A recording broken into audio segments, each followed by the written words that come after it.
Conservative at OWU. It sounds a bit like an oxymoron, am I right?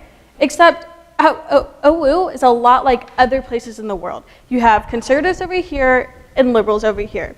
Except it's more like a hodgepodge, a mix, where you can't differentiate a liberal from a conservative at any other day.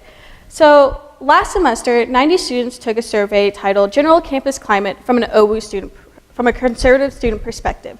What I wanted to know was, does an OWU bubble exist? And does this bubble prevent conservative students from actually learning and interacting in the classroom and with other students? And what I found is that it does exist, except it's not just an OWU bubble. It's a OWU liberal bubble. So in the classroom, a lot of students definitely don't share their opinion. Sometimes it's because they don't care for the topic. Other times it's because they don't feel comfortable because they don't have enough knowledge. And yet, some students, mostly conservative students, said they don't want to out themselves as a conservative student to their classmates, to their professors, or just in general. They don't want to face exclusion or be verbally attacked or harassed in class. They don't want their perception of who they are as a person to be changed by their political views just because they're conservative. Now, that doesn't mean that conservative students didn't talk at all in class. They actually did. They talked a lot about economic policies. But social policies like immigration and abortion, they kept their mouths shut.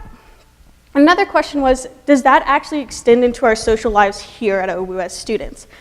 And in some ways, it does. And in other ways, it doesn't.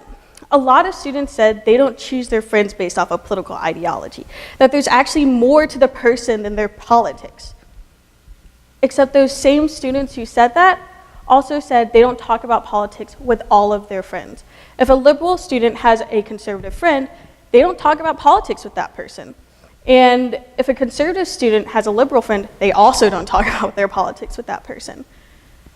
And so some students even said, the reason why I don't do that is because I don't want that friend to know that I'm conservative. I don't want that friend to know that our views differ and change the way our friendship works.